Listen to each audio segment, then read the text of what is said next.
Chicago, but I hope this storm is the craziest thing I've seen in a long time. But I'm happy that Alpana has power and Wi-Fi. It's getting a little dark in my house, but that's okay. Alpana Singh, she practically needs no introduction, but she's a Chicago-based master sommelier, passed the rigorous exam at age 26, making her the youngest woman to attain the title. And I think, Alpana, you were the only or the first Southeast Asian also who... I was the first woman of color and the only South Asian. Yes. Yeah. So she is an accomplished restaurateur, has owned many restaurants, currently owns Terra and Vine in Evanston. She was instrumental in moving the James Beard Awards to Chicago several years ago. She is a force, deeply involved in all aspects of the hospitality and restaurateur business. She is a mentor to many. She is a mover and shaker. She makes things happen. She helps people every single day. She is also the host of WTTW's popular Check Please show, which airs in Chicago. And she's an in-demand speaker and instructor at conferences and tastings all over the world. So without further ado, I'll turn it over to Alpana, but Kimberly, do you want to hit the video button first? Yes, I'm going to do that. Let me hit that up.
All right.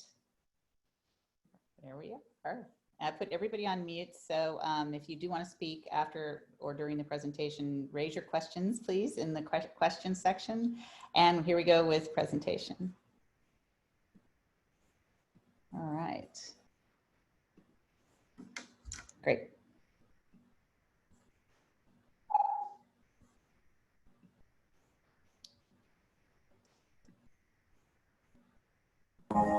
Deep within.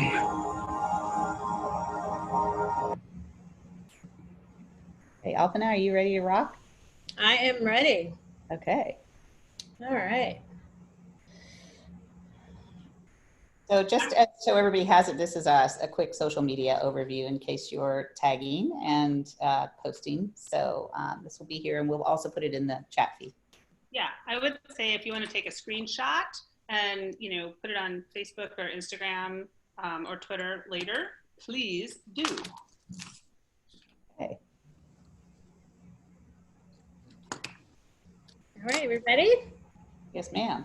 All right, well, welcome everybody. Thank you so much. It's such a tremendous honor and pleasure to host this event today. I typically speak to consumers, and so it's a rare opportunity that I'm doing something with members of the trade, which allows me to get a little bit geekier than I normally get as far as information and things like that. And so my goal here today is to be able to give you information and insight into this area called Conegliano, Valdobbiadene, Prosecco Superiore, and sort of what differentiates it from Prosecco as we sort of know it.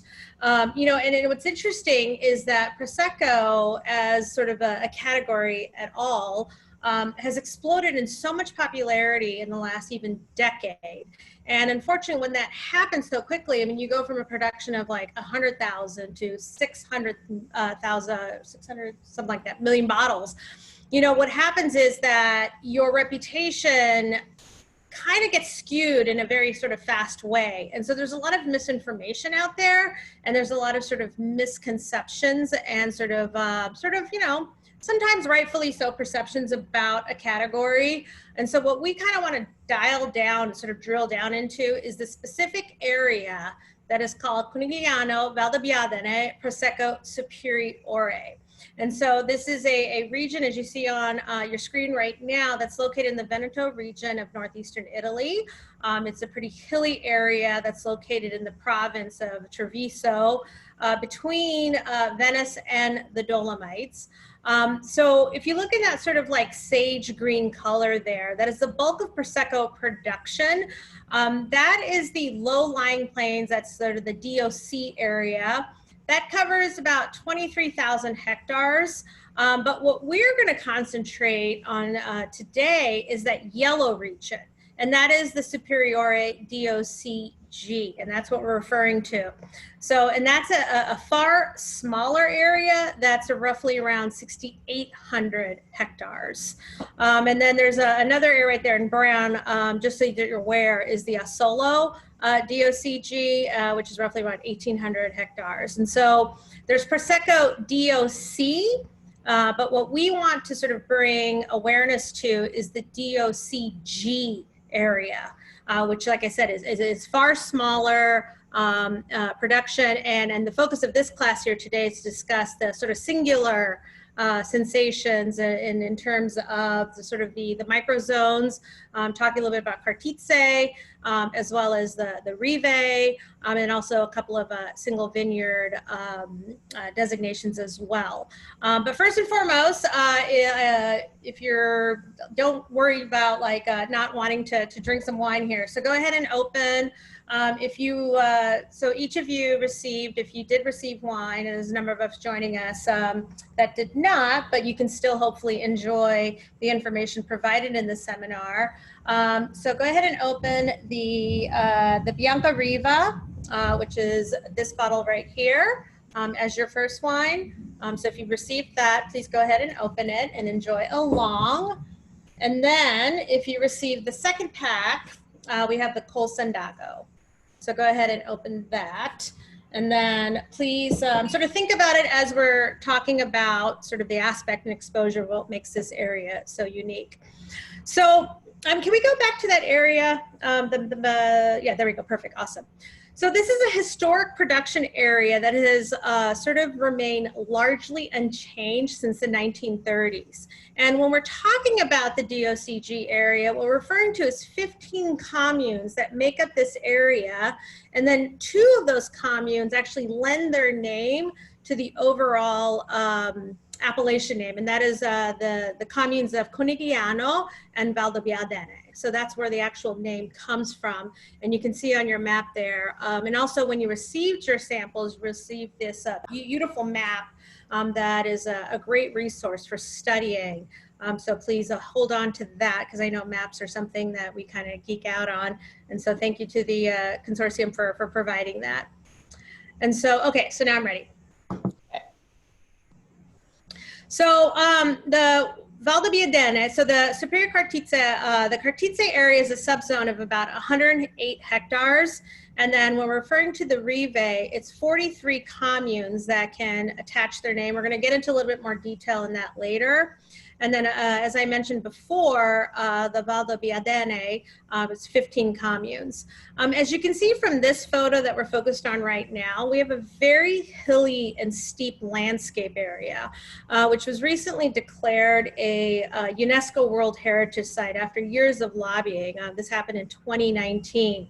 As you can, the sort of terrace slopes there are kind of, they're called hogback or ciglione in Italian, and they're small plots of vines on narrow grassy terraces, and this is sort of what makes this area unique here. And this is kind of the way that it's been done since the 17th century. And I think what's so fascinating is when the producers came in and they started, plotting and planting vineyards, they didn't really change anything. They kind of took on sort of what was already happening, and they kind of stuck to the tradition. And, they were very sort of rightfully rewarded for keeping that tradition. And that is something that the UNESCO, society sort of recognized, if this is sort of like an upholding of tradition there. But this is something that gives this region that uniqueness as far as in terms of flavor. And I know a lot of us, when we're cultivating our beverage programs and, when we're trying to sort of think about what can we offer, because we as sommeliers, we're storytellers, we want to put something on our list that we can get excited about, that we're, that's something unique that we can sort of, it's sort of like different from what is typical that's out there. And unfortunately, the reputation of Prosecco can sometimes be, it's just sort of like the inexpensive sparkling wine that you buy when, you don't want to pay for champagne. When this is, hopefully this seminar will highlight that that's far from the case here. That when we're talking about Superiore, we're talking about a region that offers so much in terms of diversity, a story, a history, and tradition, and really a lot of that uniqueness and stuff that we can geek out about, and this is so different from, the stuff that I guess, the Paris Hilton, Brazilian Prosecco, so to speak, that kind of got everybody all riled up. And so, really, like I said, this is something that we as wine people can get very excited about and take comfort in that, we're talking about something that is a legacy of history, a legacy of terroir, a legacy of sort of small production, small families, and, like I said, that sort of uniqueness. Okay, so next slide. All right, so what does make this area Superiore? So next slide. All right, let's talk about temperature. And so this area is uniquely situated for the production of glera. And glera, of course, is the name of the grape that is used to make Prosecco. So the temperature is around 54 degrees Fahrenheit, so cellar temperature. That's the average range here. So it's sort of characterized as a mild temperate climate. But look at that rainfall. It's around 50 inches a year, which is, that's quite a bit of rainfall. But the good thing is that glera favors rainfall, but too much rainfall is not a great thing. But what is so unique about this region is, if you see from that photo before, is you have the steep slopes and the steep vineyards and the soil structure that allows for proper drainage. And then you also get mountain breezes that sort of dries out the soil. And then aspect, of course, is very important. So the extension of the vineyards goes from east to west, favoring south-facing slopes for optimal ripeness. So this is sort of like the holy grail region for Glera. So everything that Glera needs, this region provides. And that's very important as far as like being able to sort of produce a lot of that aromatic finesse that we've sort of come to love and appreciate about Prosecco Superiore wines. All right, next one. All right, so let's talk about the steepness of the vineyards I sort of alluded to as far as like allowing for optimal drainage. But that's pretty steep. I mean, we're going from 164 feet above sea level, add another 0 to that in a very short distance. You're at, 1,640 feet above sea level. So the steepness of the vineyards means that everything has to be done by hand, from pruning to picking. Of course, this manual aspect means that you have sort of a greater sort of emphasis on quality, because you can't get any sort of mechanical tractors up there. All right, next up, we're going to talk about the soil. So we have a marine layer sort of composition here. So you get a great deal of diversity in the soil with different types of microzones, allowing producers to develop and promote their own unique variation depending on where and how their vineyards are located. And this very much informs the basis of why the Rive system was created, so that producers can really sort of, highlight and emphasize the uniqueness of their hamlets because of this great diversity in soil, especially when you're going from sort of the base to different levels of altitude there. So the area of Valdobbiadene features soils composed of moraine, sandstone, clay. And so this region is sort of known for producing wines of great finesse with rich, fruity, and floral aromas. And then where you have Conegliano, it's kind of backwards actually, but Conegliano is heavier in clay soils of alluvial and glacial origins, rich in calcium carbonate. And so you have richly structured wines with particularly fruity aromas there. So I think the thing that sort of you need to kind of like grasp from this is just there's just a great diversity of soils here. All right, so here's another look at the steepness of the vineyards, and you look at the mosaic layout. You get a real sense of diversity in the microzones, knowing that the soil and aspect will change dramatically just a short distance away. This is something that we see in regions like Burgundy or even Chile. Chile is just chock full of diverse, microclimates, because when you're going from east to west, and you obviously have the Andes. And so, it's something, again, to sort of talk about that you can't create, you can't talk about sort of labeling Prosecco as all being the same when you have such a diversity in microclimate, soil, and of course, aspect of exposure there. All right, so Prosecco Superiore is very much a handcrafted wine. When you look at the steepness of the vineyards, hand harvesting is obviously quite necessary, which means there needs to be a dedication on part of the wineries. In fact, for every hectare of vineyard in the hills, about 600 hours of work is necessary each year.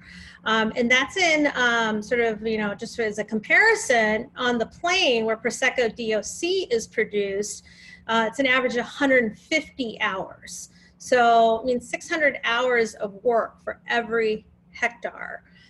So this means that the majority of producers are small, often family run. There are, in fact, over 3,000 growers looking after the vines of Conegliano, Valdobbiadene. And what's interesting is I was on the phone with Julia from the consortium, and I had asked, because if you look at regions like the Douro, which, of course, is notoriously difficult to harvest, a lot of the sort of heirs, decided like they don't want to do this. It's just too hard. They want to go live in the city. They don't want to take part And actually, a lot of the younger vignerons are like, no, this is our home. This is what we want to do. And they want to continue the tradition. And actually, 45% of the workforce in the region are women. And I think that is of a particular note that needs to be sort of emphasized, that this is a work that's largely being done by women. All right, so here we have another slide. So very steep vineyards. You get a shot of hand harvesting. All right, here's very steep, kind of gives you vertigo there, right? All right. And then I think we're going to go into some important dates here. So 1876. So Italy's first wine school was actually founded in the region of Conegliano. You know, and that's actually kind of interesting that as far as the emphasis on creating a foundation of learning how to make wine, the sort of first effort for sort of like, you know, devoted to quality was actually started in this area. And then 50 years later, the Institute for Viticultural Experimentation was inaugurated in the same region. In 1962, a consortium was formed to protect the designation of Prosecco from the area of Conegliano and Valdobbiadene. So this was around the same time where they were sort of talking about the DOC and sort of developing the DOC designation for Italian wines. But it wasn't until 1969 that they actually obtained their DOC status. And then in 2009, the area was upgraded to DOCG status, along with the addition of the term Superiore. And the term Prosecco, it's important to note, became a protected designation and could no longer be used in reference to the grape. And so Prosecco is a protected designation. And when you talk about the grape, you talk about Glera. So that's the actual sort of, you know, grape. And then, of course, in 2019, after years of lobbying, they became designated a UNESCO World Heritage Site. All right, next slide. Okay, so here's another beautiful photo of the vineyards. Actually, can we go back to that? Okay, so do you see how green that is? I mean, I think that, no, the vineyard, there we go, perfect. I just want to sort of like, you know, emphasize the greenness and the lushness of this area because, you know, this is courtesy of nearly 50 inches of rainfall. And this is sort of a topography that you also see in areas like Galicia. You know, so just to kind of emphasize how much rainfall comes down in this region. But again, because of the steepness of the vineyards and, you know, Glera's affinity for rainfall, it all kind of works. All right, so now we're going to get into some winemaking specifics. All right, next slide. So the grapes that are permitted, of course, you know, we talk a lot about Glera. So Glera should represent a minimum of 85%. It is an indigenous grape varietal that produces massive clusters. I mean, you can probably just even tell from that photo. Thin-skinned grapes that are full of aromatic terpenes that give Prosecco its characteristic nose. There are, for you super geeks out there, there are 3 major clones of Glera. The majority of what's planted is Glera Tondo, named so because of sort of the roundness of the grapes. And the 2 others are Lungo and Nostrano, which are, you know, sort of rarely seen. Nostrano especially is rarely seen. Other varietals are allowed up to 15%, and that 15% can include Verdeso. Verdeso is known for enhancing acidity. Bianchetta Trevigiana, which sort of contributes structure. Pereira, which the name sort of indicates, is a direct translation of pear, and as such contributes perfume and aroma. Most of it was actually wiped out in the 70s due to a bacterial disease, but it's slowly making a comeback, and roughly 30 hectares of Pereira are actually planted, mostly in Cartizze. And then you have Glera Lungo, which of course is a clone of Glera proper, and that adds some spiciness. And then you have international grape varieties, Pinot Noir and Chardonnay for sparkling wines. All right, so the method of production.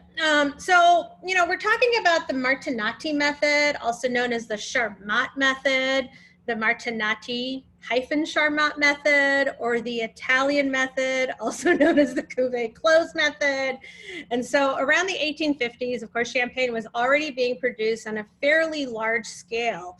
But, obviously fermenting, doing the secondary fermentation in bottle was time consuming and problematic given the lack of temperature control at the time. So a race was on, the Elon Musk of the era were trying to figure out a way to reduce the time and expense it took to achieve the effervescence. So in 1895, it was a Piedmontese man by the name of Federico Martinati who came along and got a patent for a pressurized fermentation apparatus known as an autoclave, pressure resistant tank, if you will. And then 15 years later, a Frenchman by the name of Eugene Charmat took Martinati's invention, adapted it, and got the patent for the typical autoclaves that are still used today. And this process was further perfected by the work of Professor De Rosa. So the re-fermentation in the autoclave highlights the fruity and floral aromas while preserving all of the elegance and liveliness and freshness that is particular to the Glera grape. All right, so next slide. All right, so here we have the Glera. I'm assuming it's Glera at least. All right, so let's talk about the dosage level. So this is something that's really, really, really fascinating. We as sommeliers know, a lot of our customers have an aversion to sweetness. And, and I don't know how else to describe this, but it's kind of like size doesn't matter. It depends on how you wear it. And so something can have 17 to 32 degrees of residual sugar, but it really depends on the overall balance of everything, and so weight doesn't matter in a human being, and sugar shouldn't matter in a wine because it's how the wine wears it. And it's about the overall experience and the profile. So we shouldn't go by the number. We should go by actually what the flavor and the experience is in the glass. And so, we have extra brut, 0 to 6 degrees, or 0 to 6 grams a liter, brut 6 to 12, extra dry 12 to 17, and then dry 17 to 32. Now that may sound like that's a crazy amount of sugar, but what's so fascinating about Glera is that high acidity level and that aromatic finesse of the grape handles sugar beautifully, particularly when we get into, the high altitudes of Kártytsy. And so it's something that I'm hopeful that we can sort of like work with consumers to educate them that don't worry about the residual sugar levels, worry about the experience that you're having in the glass and how it interacts with the food. And particularly, we do have 2 Kártytsys to try. One is at 8 grams of liter residual sugar, and the other one is at like 23 grams. And quite frankly, I actually prefer the one that has 23 grams of residual sugar because it just fills out the fruit so much more. And so, and even still, if you look at the statistics here, 65% of what most Prosecco Superiore is extra dry, which falls into the category of 12 to 17 grams per liter. And so I think that sometimes we just get wrapped up in labels where we do need to kind of just like let wines be what they need to be, and I think that's something that's, really important to kind of discuss here. We are the gatekeepers as far as what sometimes people get to experience. As far as we're the ones that put these wines on the list, we're the ones that put them on, the wine shelves. We're the ones that talk about them. We write articles about them. It's up to us to really sort of like educate the public as far as sugar is not a bad thing. Particularly when it comes to wine. And I know that a lot of us are big fans of Mosel Rieslings, and, we kind of bang our head on the wall like sugar is okay. So it's just something to, just kind of like keep in the back of your head. But of course, proof is in the pudding. So when we try the wines, you'll be able to see that in action. All right, so next slide. All right, so here we are. Let's get to the meat of it all. So Kártytsy. So this is the unofficial Grand Cru of the region. Conegliano, I call this the Golden Pentagon. Actually, a lot of people call it the Golden Pentagon. So this is considered to be the best and the highest quality of what Prosecco can produce. So the area represents around 108 hectares, so not a big area. And it's amid the steep hills and the hamlets of San Pietro de Barbozza, Santo Stefano, and Sacol. And then this is entirely, of course, in the area of Valdobbiadene. Elevation is around 1,000 feet. You have 140 growers, and most of it is divided into small parcels. And this really is sort of the holy grail of Glera right here. You're looking at it, this pentagon. It provides the perfect combination of a gentle microclimate, very ancient soils, but really it's convex, serves as a funnel, capturing the cooling winds that descend from the Dolomites. During the day, warmer breezes move west from the Adriatic Sea, sort of amplifying this diurnal swing. And then most of the vineyards are south-facing, ensuring optimal sunlight exposure. And this is pretty steep. So steep hillsides, anywhere from 35% to the steepest portions going up to at least 60%. And if you've seen photographs of Kuroti or the Mosul, it's comparable to that. And then I actually just learned this as I was doing my research to speak to you all tonight. This is some of the most expensive vineyard land in the world, more so than in Barolo and Montalcino or even Napa Valley. A hectare of land in this area is reportedly in excess of $1 million. And it was a gentleman from Bisol who actually said to have an acre of Cartizze is to have a Ferrari in the garage.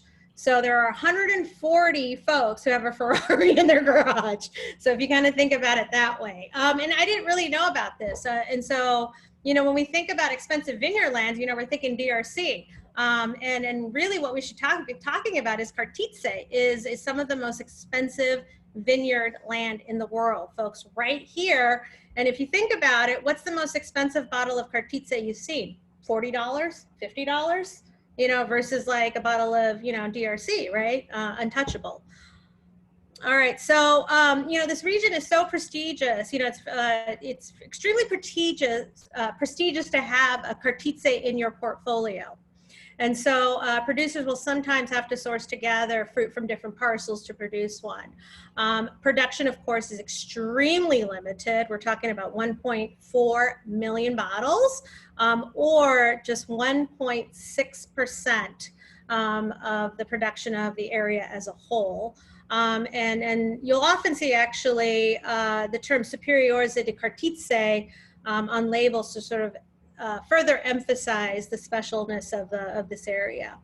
Cartizze is divided into sort of 3 unofficial subzones. You have Cartizze East, West, and Alto. Many producers, you know, contend, particularly if you own land on this part, that the Alto portion, where the elevation reaches about 230, 320 meters, that this is the best part, the summit of the hill, because it has the greatest exposure, lower sections, it has a greater exposure than lower sections. You have these near constant winds. There's also a shorter range of temperatures. And then as you kind of move south, the vineyard sort of flattens a bit, and then the soils grow a little deeper, less marly. So ultimately there's a little less drainage and higher crop levels, but of course still of high quality. The other thing to note about Cartizze is that the grapes ripen 1 to 2 weeks later. I'm sorry, not ripen, but the harvest is 1 to 2 weeks later than the rest of the area. So you get some of the ripest clusters in all of the region, but you also have the retention of high acidity. And that's contributed, of course, by the high altitude and the diurnal shift. This helps offset the augmented sugar levels and, of course, you know, alcohol, which you don't really typically see the alcohol get above, you know, 12%. Typically, it's around 11.5%, you know, at the most.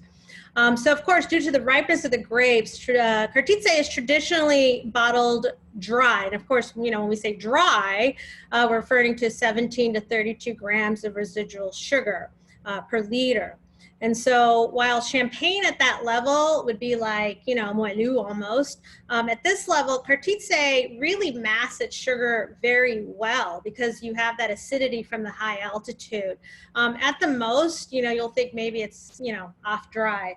And then of course, if you got the Conegliano in your box, you'll be able to sort of experience this because the Conegliano is at 23 grams of residual sugar, but you can't even taste it. It's kind of shocking, and it really tells you sort of, you know, the specialness of this area. Producers, you know, really emphasize that wines from Cartizze are meant to be drunk fresh, you know, for immediate consumption. You know, so typically what they do is they'll hold the wine in tanks and then they'll go ahead and do the autoclave fermentation and release it. But others are actually arguing that, you know, these are wines that actually can age. That's really kind of an important designation because what's interesting is that when we talk about wines of prestige, you know, we often reference aging, you know, something that you hold on to for a special occasion. It's rare that we talk about something in terms of prestige that you drink right away. You know, I think that we kind of like wrap our heads around this idea that something that is, you know, sort of, you know, that costs $1 million an acre should be something that we should hold on to a special occasion. Whereas the wines of Cartizze are meant to kind of like, you just kind of drink them now. You know, we're not used to that concept as, you know, as an industry, you know, sort of things that are very special and highly prized, we need to hold on to. You know, within that, talking about the residual sugar, of course, producers are experimenting with, you know, drier styles, in which, of course, I mean less residual sugar. And then we're also going to talk about col fondo a little bit later, which is another category that's sort of blossoming in the area that I think should be of particular interest, particularly to folks that are into natural wines or have programs devoted to natural wines. All right, so now let's get into Rive. All right, so Rive was introduced in 2000. By the way, look at that photo. My gosh, like seriously, like let's go for a hike and get our heart rate up. So Rive was introduced in 2009 to highlight the differences in terroir throughout the Conegliano Valdobbiadene. The term Rive indicates in the local dialect those vineyards which are situated on steep sites, which obviously this photo so clearly demonstrates. The term does not mean single vineyard, but rather a frazione or a hamlet of which there are 43. All right, so remember 43 hamlets that are designated as Rive. So there are a couple of rules for Rive. The fruit must be hand harvested. The wine must be vintage dated. So it's kind of like a Colheita Tawny Port. You got to have a vintage on it. The wine must be spumante, not frizzante. So it's got to be the full atmospheric pressure range there. And then the grapes must be harvested at a max 13 tons per hectare, compared to 13 and a half normally allowed in the rest of the region. By the way, I did not mention this, but Cartizze, the yield is 12 tons per hectare. That's the official rule there. All right, so that's sort of the brief overview of Rive. And then moving on. So here we have sort of obviously a map of the different Rives in the area. And then of course you have a hard copy of this map. That's lovely. But just kind of while we're here, look at Cartizze. And you see kind of like how small we're talking about, right? You know, not a very big area when we're referring to Cartizze compared to the rest of the area. All right, so here we have col fondo or sui levati. So this is a, in 2019, this was introduced, and it's actually an old way of doing things, even though it was introduced recently, but of course, just recently sanctioned. So what this refers to, sui levati or col fondo refers to the yeast that fall to the bottom of the bottle. So that's the actual translation. But what this is actually a method ancestral wine. So it's a brut nature style. There's no dosage. You basically do the secondary fermentation and bottle. it re-ferments, and then that's it. And you don't do a disgorgement, nothing. It's cloudy, it's funky, it's fresh. I think that this is a style that could have a lot of application to some of the newer wine programs in the US, particularly people who are interested in natural wine. You know, people that want something that's, you know, a little bit unique and kind of funky. You know, I personally have not tried one myself, but, you know, looking forward to it. So just something to be aware of. Sui Levetti or Colfondo on the lees. I know Kermit Lynch brings in a couple of producers that are doing Colfondo. So just something to be aware of. All right, moving on. Okay, so let's talk about production. All right, so so over half of the producers in the area make under 500,000 bottles.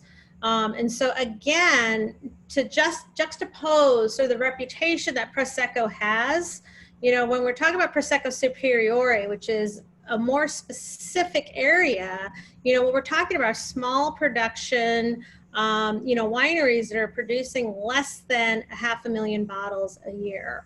And then 20%, of course, produce 5 million or more. All right, next up, we're going to talk about sustainability in the vineyard, in the landscape. So actually, when we were on the phone with Julie from the consortium, she had mentioned, she was saying that she asked us if we could hear the children singing in the background. And I said, no, we can't. I said, but we can hear the church bells ringing. You know, and so there are children living in the area. She lives in the area. And so, you know, this is an area where people live, they breathe, they work. So it's important for them to take care of the land, you know, and watch, you know, what is being done as far as, you know, what they're spraying in the vineyard and you know, the sort of the chemicals and the, you know, because they're being exposed to it. And then actually, this is a further slide up ahead, but in 2019 that they banned the use of Roundup, glyphosate, which is a known endocrine disruptor, and they became the largest wine region in Europe to do so. You know, and so that's something to emphasize, that if you're living near the vineyards, of course you have an invested interest in what you're doing to those vineyards and the chemicals that you're spraying. So next up. So here we have an old vine to sort of, you know, further illustrate, you know, sort of the long tradition of winemaking in the region. So I talked about the glyphosate ban in 2019, the first area, the largest zone, I'm sorry, not the first area, sorry, the largest zone in Europe to do so, to forbid the use of glyphosate. All right, so, and then since 2011, the consortium had also provided itself with a viticultural protocol, sort of guidelines to reduce the use of agrochemicals and promote sustainable vineyard management practices. And they also came up with the SQNPI, the cute little bee there. It's a certification that was launched in 2019 for the growers in the area. The certification takes into consideration all methods used in the production and defense of crops against adversities, works on reducing the use of synthetic chemicals, substances to a minimum in the vineyards, and of course regulating the fertilization practices. So it's something to sort of look out for. 2019, so I imagine you'll probably start seeing this in the bottles as early as probably next year. All right, so we talked about the area being designated a UNESCO World Heritage Site, and if you can kind of like flash back at the photograph. So what makes it unique is the hogback, the series of steep vineyards that sort of like, swing around there, east-west direction. It's known as Ciglione. And the other unique sort of feature about this is that the terraces are not held up by stones, but with grassy soils.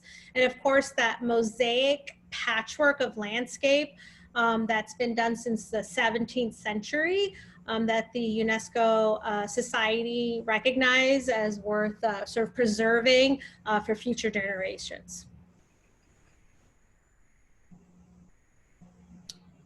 All right, so here's an example of that sort of landscape right there. Let's talk about numbers. All right, so when we're talking about the production of Prosecco Superiore, we have 92 million bottles. And, you know, that sounds like a lot, but when we compare it to 600 million bottles of Prosecco, that was the number quoted in 2018. And I just kind of want to go back to that. In 2008, the production of Prosecco was 100 million bottles. So from 2008 to 2018, they went from 100 million bottles to 600 million bottles. And like I said, you know, it makes sense when you think about that, that as early as 2009, they're like, hey, let's pump the brakes here because, you know, our brand is being diluted. You know, when Paris Hilton, nothing against Paris Hilton, you know, starts putting her name, you know, Prosecco from Brazil, you can see sort of like the pride and ownership that the people have of the region of like, you know, we're not this, you know, we need to sort of uphold this tradition that's recognized as UNESCO World Heritage Site that we've been doing since the 17th century, that we need to protect this. And so it's just something to kind of like consider. But unfortunately, the reputation of Superiore has kind of gotten wrapped up in sort of the overall sort of dilution of what it means to be a Prosecco. And so that's what I'm hopeful that, you know, this seminar highlights is that Prosecco Superiore is very different from Prosecco.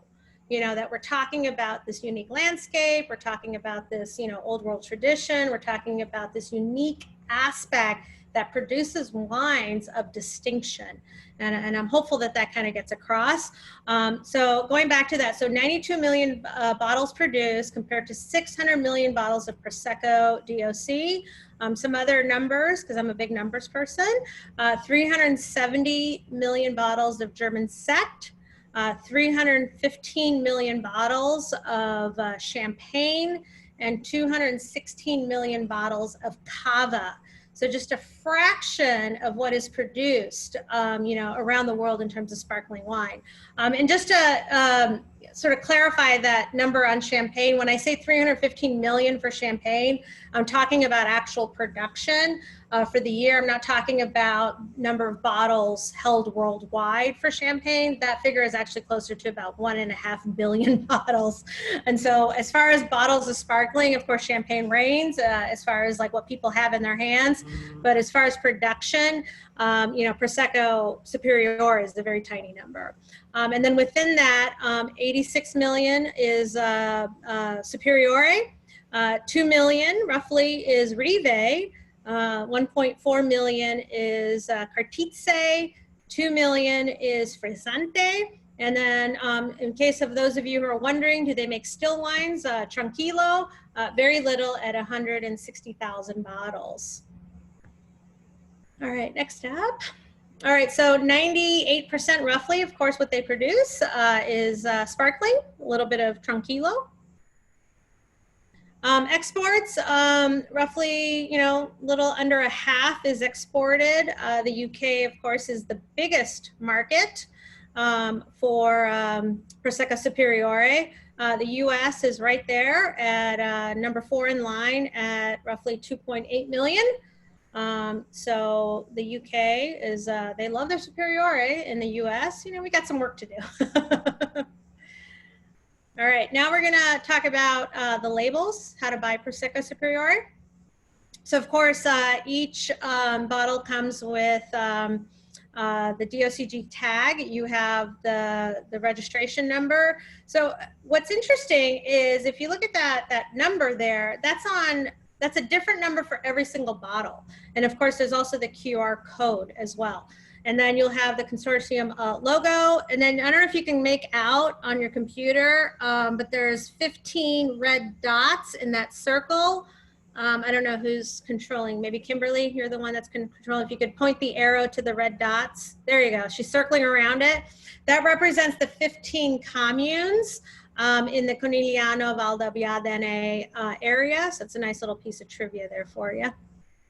So you win the Wine Geek Award if you can pull that one out at the dinner table. All right, so of course this is the further breakdown of the label here. You see the term Prosecco Superiore.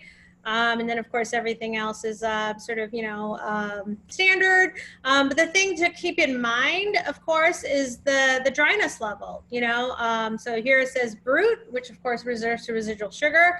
And again, I want to emphasize to not be afraid of a higher sugar level in Prosecco Superiore, because the grape can handle it. The growing conditions are that they can handle the extra residual sugar. All right, now we're going to get into the wines, I think.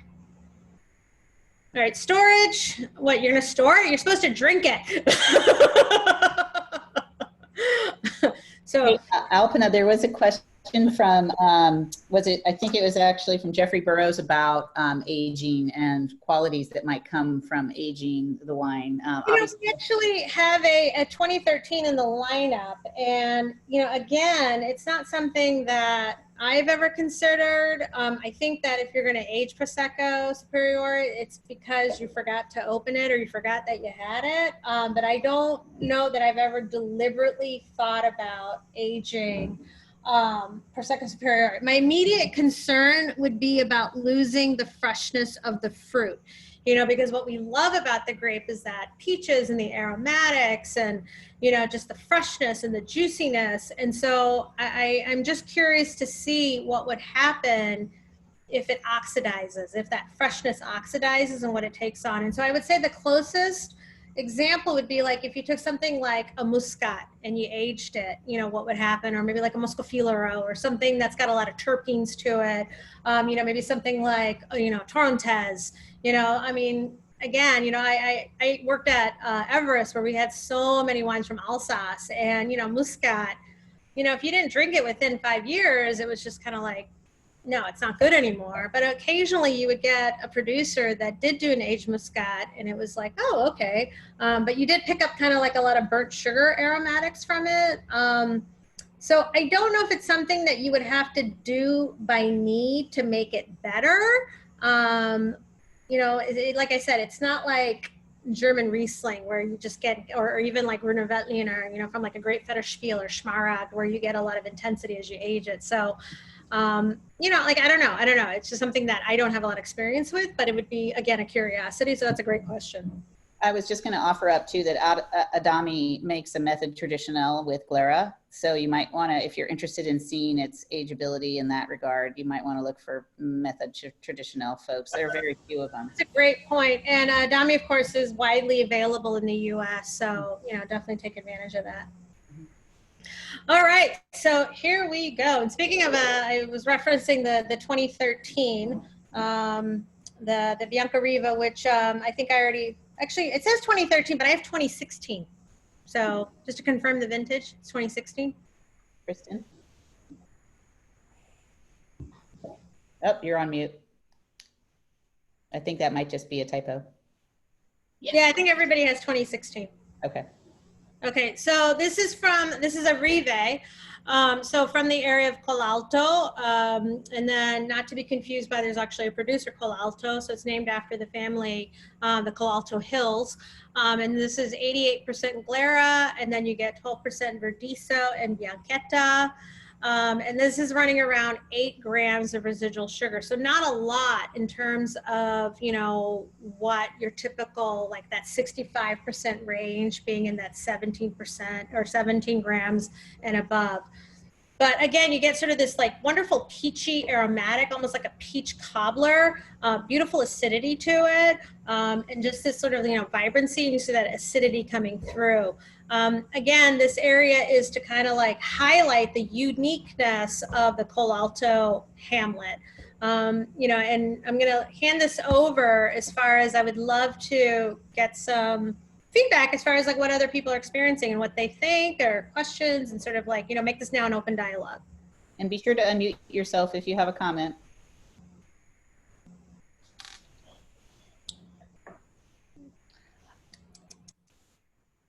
All right, I guess nobody. All right, so let's talk about food and wine pairing. And so, it's again, it's sort of like Prosecco often gets confused as sort of this inexpensive swap in, for champagne, when the two are just so different. It would be, I can understand doing Cava, I can understand doing Franciacorta, even Franciacorta is not really that inexpensive, but Prosecco is its own thing. And so when we talk about Prosecco, what we need to talk about is that sort of aromatic, bright fruit profile. And again, that's sort of like, that freshness and juiciness and almost like that sweetness, but not sweetness per se.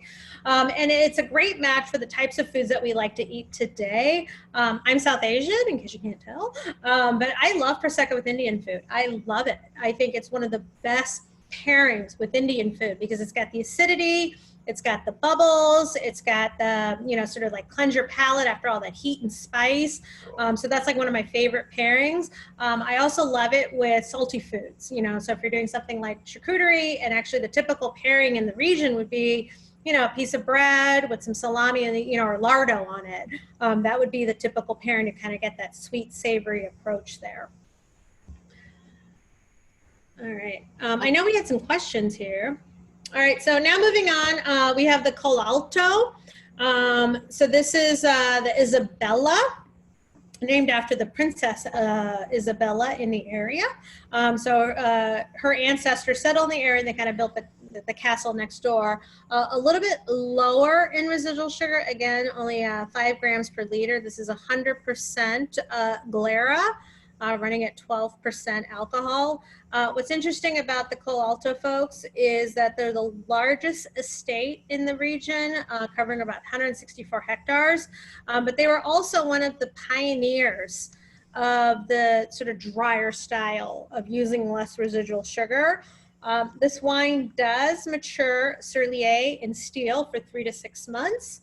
And then it ages after it ferments. There's a secondary fermentation, the autoclave. It ages another 8 months, and then 1 to 2 months in bottle. And that's actually something that's unique to kind of discuss here, is the fact that you can manipulate the flavors a little bit as far as how long you choose to hold it in the tank, the base wine, and then you transfer it to the autoclave for the secondary fermentation. You could still get some wheezy aging there, particularly after the secondary fermentation takes place. You can just let it sit there, 8 months. I would love to see some experimentations with folks, to, see what happens after 2 years, or even go like full, what's that wine from, I forget, I can't remember the name right now. But yeah, like put it in there for 5 years, see what happens. I don't know. So there's a lot of room for kind of geeky experimentation here, and I'm sure people are doing it. But again, it just kind of goes back to sort of like highlight the notion that these are not all the same wines that can be kind of clumped together as far as one blanket description. But I think, sorry. Go ahead, please. No, I think this is very leafy. And it's very different to the other types that I am tasting myself, that are a lot more fruit forward. This is very leafy without the appley that you would expect from champagne, for example. So I am very much enjoying it because it's very different to the Cartipse that we had first. And I already went into my third one. Fine, but this one is very particular, and I'm really enjoying it. Good, awesome. Yeah, and that's the other thing is, when you're meeting with your purveyors and they're presenting you, with these products, to drill down, and of course, there's of course that great adage, the tech sheets are never right, but to drill down and, to ask, what does make this unique? What's sort of like different about this? And the fact that this aged 8 months in the tank with the lees, and the fact that you're able to experience that on the palate is of particular note and differentiation, to be able to kind of, to sell it, because we're all trying to look for ways to kind of like, sort of like say, this is why you should experience this. This is what makes this wine unique. This is what makes it stand out from the rest of the pack. And, we're all looking for those sort of like sound bites, to sort of explain to our guests, why is this wine worth the experience? And in this particular case, that's the story right there. All right. Any other comments? We love the comments.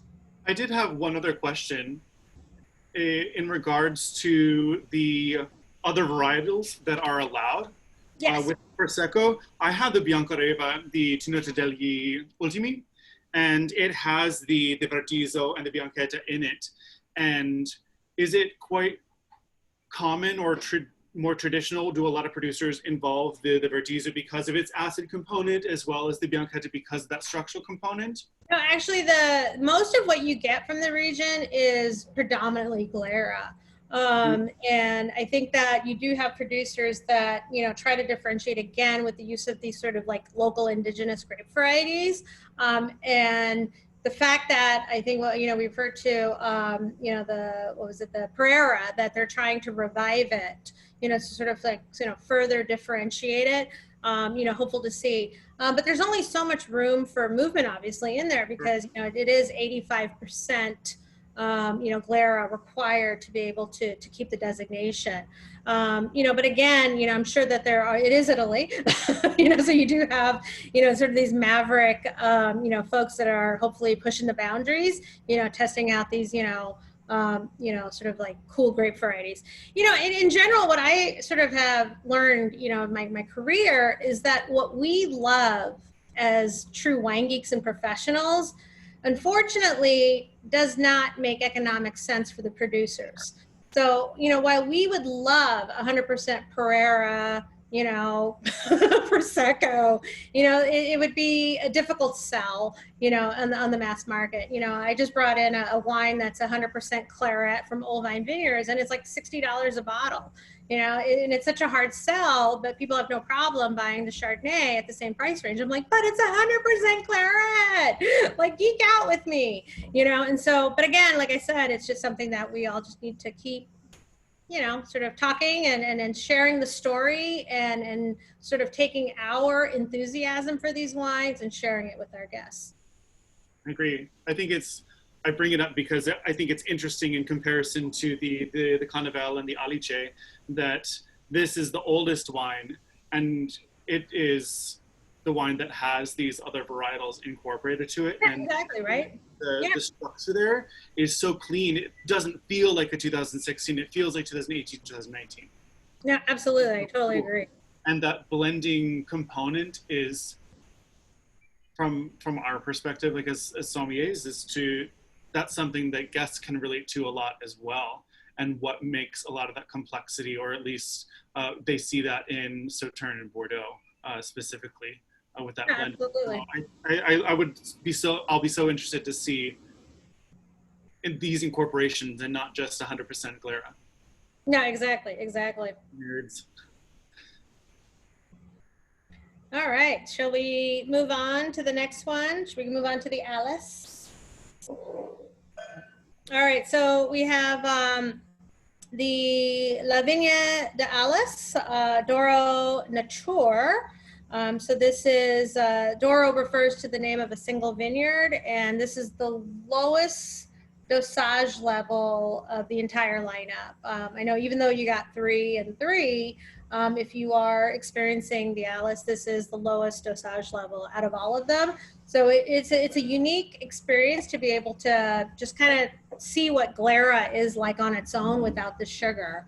And I like it, I really do. But I think what you end up sort of losing is sort of that filling out of the fruit, you know, that sort of like, you know, sometimes again, that sweetness. It's sort of like having lemonade without sugar. All you taste is the acid, but you don't get the citrus notes. And so, but again, it's still really important for us to experience this because it gives you that sort of like experience of what Glera can be without the dosage level.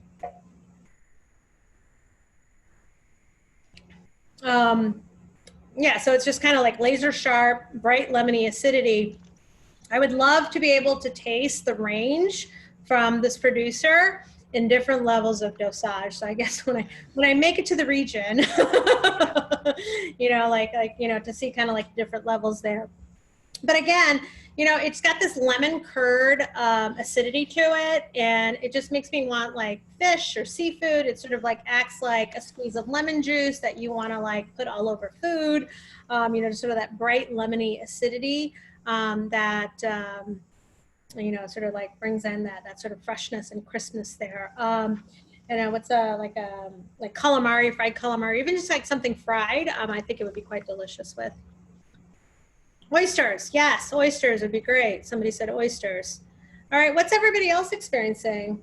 You know what I would like to talk about is, you know, sort of the challenges and kind of overcoming, you know, sort of like presenting these wines and sort of kind of overcoming sort of that perception of what your customers may have as far as maybe paying a little bit more for a Prosecco Superiore versus what they think they can buy for like $12 a bottle, you know. And if anybody has any, you know, experience with that, or how do you, you know, obviously it's a hand sell where you're talking to your staff about it, sort of communicating to the guests. But again, you know, it's, you know, sometimes it can be a little challenging to explain to somebody why they should spend on a restaurant wine list $80 for a bottle of Prosecco. You know, and then I think hopefully, like I said, you could say like, you know, an acre of land is $1 million. It's a Ferrari, and that's what you're getting. Hey, Alpana. I feel like, sorry, no, everybody go ahead. I work in retail, and one of the ways that I do that is I printed out when I went to the region in 2018. So we have folders of like different people's travel, and we printed out like certain photos, and you could show people when we were open, the where everything's planted and the elevation, because I think it takes people there. Yes, exactly. So, you know, and so, right, because now we're still online only, and when people ask for Prosecco, I only give them the DOCG option to find on the website. I just get a name that I say, because we have a cheaper one, but I always just type in this name and get this one. They were like, "Is this the one you drink?" I'm like, "Yes, this is the only one I drink." Well, Julia's automatically upgrading them. Yeah, and so when they come back and they realize there was a cheaper version, they don't want the cheaper version. Yeah. Because now I've gotten them on something higher. And it's also, I usually ask what they're having. Are they celebrating something? Kind of talking to them about how they want to drink it. And make sure I tell them, please don't mix it with orange juice. It is not. Oh my God, that's what I need to move on from, because we live in New Orleans. Everybody's just... I'm like, no, this needs to stand on its own.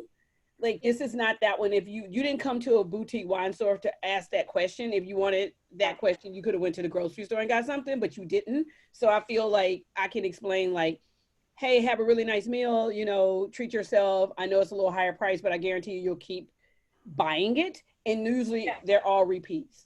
I think, you know, you bring up an interesting point, because what you're saying is, oh, no, that's the DOC. You know, what this is the DOCG. Yes. And so this is what you get for the extra G. You know, you get 6,000 hectares, smaller area, 2 towns, 15 communes, compared to 600 million bottle production, around 23,000 hectares. I just explained it's just not mass produced Prosecco. As soon as you say mass produced, people's mind just starts going, oh, you know, you have to kind of like. Or the more commercial, I always say the more commercial brand.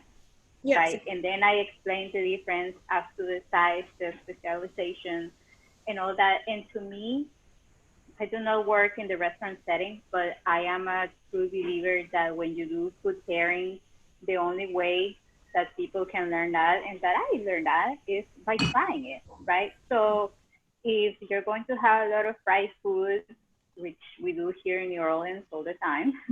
God bless you, by the way. Mm-hmm. Oh no! You need to be willing to let the consumer taste it on their own. You know, you have to be willing to invest and just give all this free Prosecco, tiny little taste that you can do in your retail setting, either a restaurant or a store. And I think people will appreciate that once they taste it. Yeah, no, it's about making that connection. Absolutely. All right, so we're going to move on to the next one. So for those of you who had the first 3, continue enjoying them. We're going to now move into the Cartizze level. Again, single vineyard. I did mention that the Douro is a single vineyard, but now we're going to move to the Colta Sandago. So go ahead and pour that into your glass. This is the Viña del Cuc. This is a single vineyard. It is a south-facing vineyard. And then this is, what's the residual sugar on this here? So 8 grams per liter. 8 grams per liter. Okay, great. Awesome. So this is now running at 8 grams per liter, 100% glera, 11.5% alcohol. So, so this will be comparable, obviously, to the Bianca-Riva, but obviously the Bianca-Riva is a Rive, but as far as in terms of similarity in the residual sugar level. So go ahead and, like, you know, get this wine in your mouth. What I'd like for you to do is just kind of use it as sort of a benchmark before we get into the two cartizzes, just to kind of like get sort of that aromatic profile here. And I have it right here. So again, I just sort of like get, again, you know, sort of that sort of characteristic apple, peaches, honey. There's a little salinity in here. I don't know if everybody else is picking some of that up with the minerality. You know, this is, of course, a south-facing vineyard, so you get a little bit more of that aromatic sort of, you know, ripeness, peachiness quality, a fairly decent amount of acidity.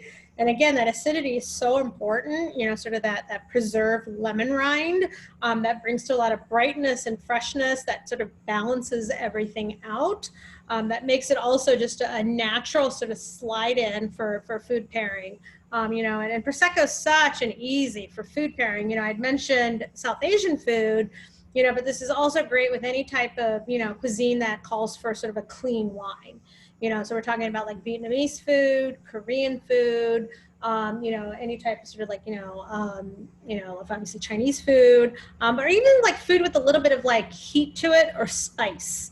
You know, because you don't have that oakiness that comes in the way, or sort of like, you know, sometimes that sort of toastiness that can sort of like, you know, compete with the flavor and aromatic of foods that offer sort of like a fresher, cleaner profile, particularly with Vietnamese food, where you get a lot of like, you know, brightness of fresh food, you know, herbs, you know, or like where you have cilantro present, or basil, you know, or galangal, you know, sort of these fresh, bright herbs that you need sort of that sort of like wine to kind of take kind of a back seat and sort of accentuate it rather than fight with it. So it's a, you know, probably just a really sort of natural pairing. You know, and then I kind of like sort of divide foods into like foods that use spice versus foods that use sort of like, you know, sort of like cleaner ginger, garlic flavors, you know. And then sometimes with those Mediterranean spices, you know, particularly with like cumin or coriander, you know, can kind of like fight with sometimes, you know, sometimes like some of that freshness. But this wine can actually kind of like, it does fine with it because that bubble, the bubbles sort of like act like a Zamboni for your palate to kind of cleanse everything up. Alpana, if I may, what I thought was really interesting about this wine was one of my favorites of the lineup. I'm tasting it with a French bloomy rind, creamy triple creme cheese to challenge it. And then I brought some salumi, some Toscano, and I was trying to like see, okay, I'm gonna contrast the heck out of this and see how it survives. It made the rind of the cheese so much more palatable. You know, like how sometimes can be so kind of edgy, or not ammoniac, but like a very, very, almost like a earthy and powdery and a little more tannic almost. This just, it was a great pairing. It's blending everything really nicely. Yeah, no, and that's, again, it's just sort of, it's like a wine that sort of acts like a canvas, and then you just kind of like experiment with it, you know, for sure, absolutely. There's so much you can do with it. All right, let's move on to the next one. So now we're going to get into the Cartizze, and since those of you who do have the last three, you have them together, go ahead and pour them side by side. Because this is really a contrast in various sugar levels. So the Colacel is 8 grams of residual sugar. Oh, you know what? I'm sorry. I had said that Col Sandago was one of the first to experiment with lower sugar levels. It was actually Colacel was, so pardon me there. So Colacel was one of the first to make Cartizze in the Brut style, which of course it differs from the norm since a lot of producers actually do a lot more residual sugar. The Conegliano is 23 grams of residual sugar.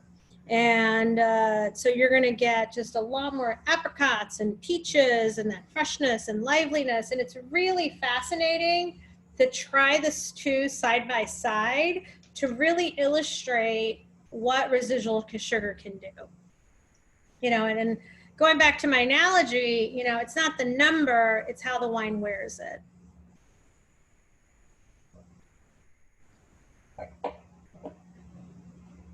So I'd love to open it up and get first reactions. You know, what sort of like, it's surprising because 23 grams per liter, it's a lot of sugar, right? And you see like, oh, but I like the sugar. Sorry, everyone. I was so mesmerized, my computer ran out of power. So pardon me. Are we back? All right. So any thoughts on the difference between the two as far as RS levels? I will say is it Cosell? The Colacell, yeah. Cosell, it doesn't drink as like the sugar levels. Like for me, personally, I wish I would have honestly not opened this one and just saved it. It's like, that means I got like 3 bottles going to be open tonight because this one is so delicious. Oh, okay, well, good. And I'm having, I'm making some, and like a quick version of like etouffee, but just like with andouille sausage that's very spicy. And I just can't wait to pair it when this is over because it's just going to go so well. Nice. And you said this was the Colacell, Yeah. Okay, not the Cannavale, not the one with the Cosell, yeah. Okay, gotcha. Okay. Actually the Colacell, I get a lot of, it's funny, I don't know if this is just because I've been talking about it, but it reminds me of cilantro. There's so much cilantro in this. Mm-hmm. Yeah, it's a lot of cilantro.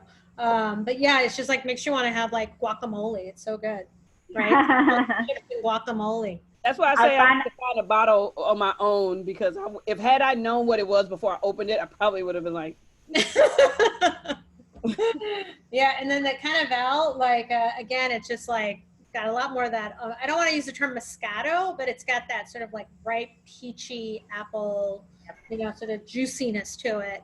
Alpana, I would love to know your take about how to describe wine besides the usual descriptors like fruit and all these things. Because we all grew up in like different countries, so it's like what tastes something like to you is different to what it tastes like to me. Yeah, I mean, so how would you focus on like acidity? How would you describe it for like universal, like a universal taste? So, you know, the language of wine is, you know, it's a complicated language because what we're trying to do is I'm trying to basically convey what I'm experiencing using words to you so that I can transfer the experience to you. And it's really hard to try to find the right words to kind of convey that message. Particularly when, you know, my acidity level could be different from your acidity level, what have you. And so that's where I think throughout my career, you know, I've always kind of gravitated towards pop references, you know, and so like, you know, I was like, oh, this is kind of like the Britney Spears or whatever, because it's kind of like you trying to use. Which I love, by the way. Yeah, you know, so you try to use something that, you know, like I just said Moscato, right? Because people are like, oh, okay, like that brightness of Moscato, rather than using, because that's a much clearer way to sort of convey what I'm talking about versus then using, like I said, dry, this, that, whatever. But I think like language, it's like whatever works, you know, like whatever works between the communication style between you or whatever, because at the end of the day, you do whatever it takes to get the point across and to not be afraid of using terms that are not so-called sanctioned by, you know, the wine people. Amazing, thanks. So I would say just be very free to develop your own style, because as long as you're able to get the guest what they want and to make them happy, who cares how you do it? It's just really what it is, right? You're here. All right, so that is the last wine. I would love to take any kind of last minute questions, sort of comments. And then as you guys sort of like, you know, chiming in here, I'll just kind of wrap this all up. First of all, I want to thank Charles Communications for setting this all up and the work that they did to send you all the samples and to bring us all together, particularly during this very stressful time.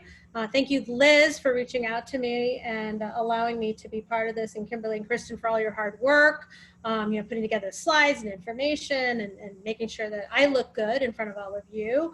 And I'm hopeful that you all, you know, just sort of took something away today and, you know, just kind of, you know, experience something that you're able to share with your guests, you know, because this is what this is all about. Like I said earlier, you know, sommeliers, we're storytellers. You know, we have the best job in the world. You know, we get to go out there and find these stories and share them with the public to make their day a little bit better. And I'm hopeful that I was able to share something today that made your day a little bit better. So thank you. Thank you, Alpana, so much. Thank you so much. And your posts about food are amazing. I'm always following them because I think you're like so honest and like so straightforward about like food and wine. So it's awesome thing. Keep it going. Thank you. Thank you all. So and before we let everybody go, would everybody mind holding their favorite bottle of the tasting? And we're going to do a couple of like group shots just for fun. It'd be great. I appreciate it. I vote for sugar. Stop screen sharing, Kimberly? Pardon me? Yeah. Do you want to stop screen sharing? Oh, sure. Absolutely. Here we go. There we go. Thanks. That's more like it. Big smiles. And we have to move the pane over, so keep on holding. So keep hold on it. Oh, it's so great to have everybody here. You guys, we all were saying behind the scenes that the best questions so far out of the 3 master classes we've done. So thank you for your engagement and for your great teaching, Alpana, because obviously you encourage curiosity and fun. Yeah. My favorite was the one with the cheesiest thing on the front. So I thought that was funny, but that was my favorite one. And we're all good. You can put down your bottles. You can drink your bottles. Thanks so much. I was going to add something. If anyone, I work with a country club, so I don't get the liberty to, you know, work at table sides that often, but I've worked in a couple settings where there was a table next to me that had a cava, and then the next table next to me had a champagne. So we challenged a few people that said that they knew what they were tasting. So we just kind of had them taste the cava and the Prosecco and the champagne side by side. So if anyone in restaurants, you know, to do that as like a little seminar or wine tasting thing, to let them pick out their favorite just by tasting it blind. Obviously the mouthfeel will be different with the Prosecco, a lot more tighter knit stream of bubbles in the mouth versus the cava and then the champagne. So, you know, people that say, I only drink this, it's a good way to put them to test with their mouth, you know, within the mouth feels, to get that the whole taste, to see if that's what they really like, or is it just a name? Because if they hear Prosecco, like, oh, I don't drink that. So that's kind of a thing to maybe try. Good idea. I also heard a hint from another class where some sommeliers are putting the word glera on the list, because sometimes we're fighting the notion of all Prosecco created equal, and by putting glera, you kind of put the focus on the grape, which is kind of cool. Good idea. Oh, you know, I just was going through the questions real quickly, and somebody had asked about sort of the effects of COVID and what it's doing. Julia told us on our conference call a couple, was it 10 days ago, whatever it was, I lost track of all the days, but she said that they've already committed to reducing the production by 20%. So they're already reducing the production of what they're going to produce in the Superiore region to kind of sort of offset what's happening as far as reduced demands with restaurants and this and that, whatever. And let's not forget, you know, this area, of course, has also been hit by the tariffs. You know, we have not mentioned that. So there's, of course, all kinds of pressure that's facing, you know, not just this region, but just, of course, the European region at large. And so just something I just wanted to kind of just mention, that she did mention that they're taking proactive steps to reduce the production for this upcoming vintage that they're going to harvest in about probably 6 weeks or so. Maybe even sooner. Global warming, that too. I guess that's happening too. Just be happy you're not in New Orleans, everybody. It's like 100 degrees every day. Goodness. Great. Are there any other questions? I'm just glad that the sun is out now. Those black skies are a little scary. I So, know. I got yes. the sun shining on me right Yes. now. So hopefully there's some rainbow out there in Chicago that y'all get to see. And I wish you all very well. I know some of you, and I don't know all of you, but it's been a pleasure. Thank you so much, Alpana, for doing this. It was just a wonderful seminar. Thank you again. You're a jewel in Chicago. Thank you. Thank you. Nancy, move to San Francisco and you'll be wearing a sweater like I am. No, Eugenio, you and me both. Alpana, Kirsten, and Kimberly, thank you for this. This was wonderful. Thank you. It was really educational. Thank you, Alpana. Bye. Bye. Good, everybody. Thank you. Thank you, everybody. Wow. So nice Thank to you, see everyone. everybody. Grazie. Oh, I love that. I love that.